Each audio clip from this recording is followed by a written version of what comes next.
This is Al Jazeera.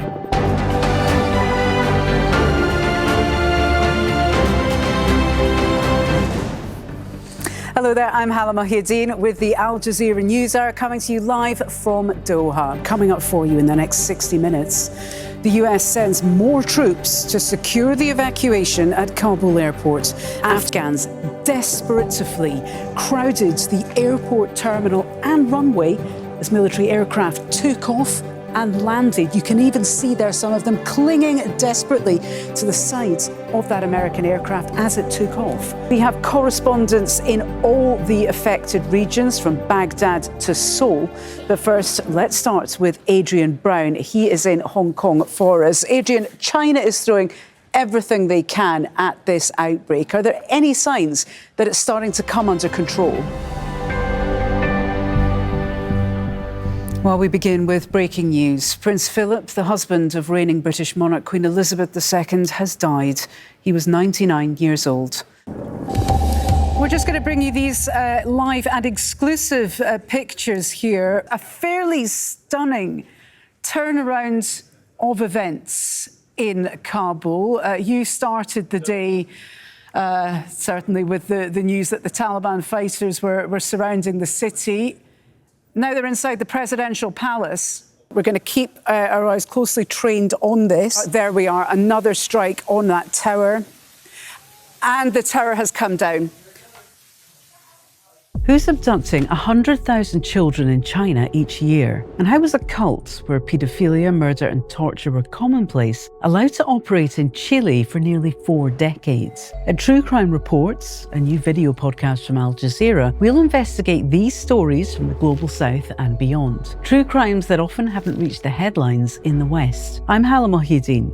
I've lived and worked as a journalist all over the world, and I find that stories of corruption, injustice and power are very similar wherever you are. What's different is which stories are seen as more important. After your last visit to China, there was a memorandum of understanding signed, which was dubbed the Scottish Shambles after the $10 billion deals collapsed. What lessons have been learned in that regard? Well, of course, with that memorandum of understanding, there were no financial or legal deals signed.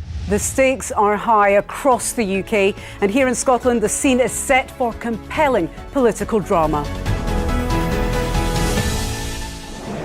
We're saying the Conservatives are the largest party. Our prediction has them on 314 seats. This means the forecast this year is for a hung parliament. Tonight, the couple feared swept out to sea.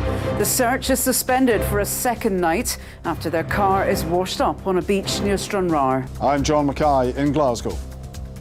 And I'm Halla Showreel in Edinburgh. This is the STV News at 6. Proposals published, now the big sell begins. The British people want this to be settled. They want a good deal that sets us on course for a brighter future. Is the Brexit political declaration right for the UK, or a fudge document which sells out the Scottish fishing industry? And a working levy. Should employers be forced to pay for employees to park at work?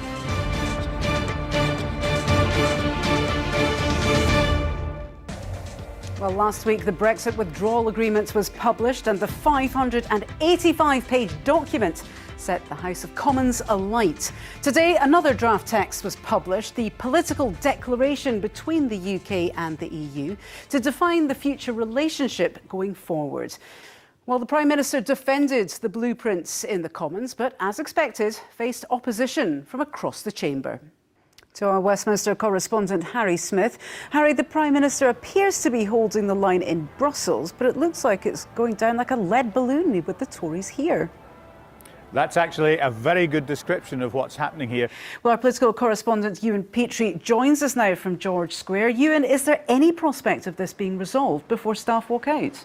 That's all from us tonight. I'm back with Scotland tonight at 10:30. Brexit and Mars touchdowns will feature. And Kellyanne is back with you tomorrow night at 6 o'clock in Edinburgh. Until then, from all of us here, enjoy the rest of your evening.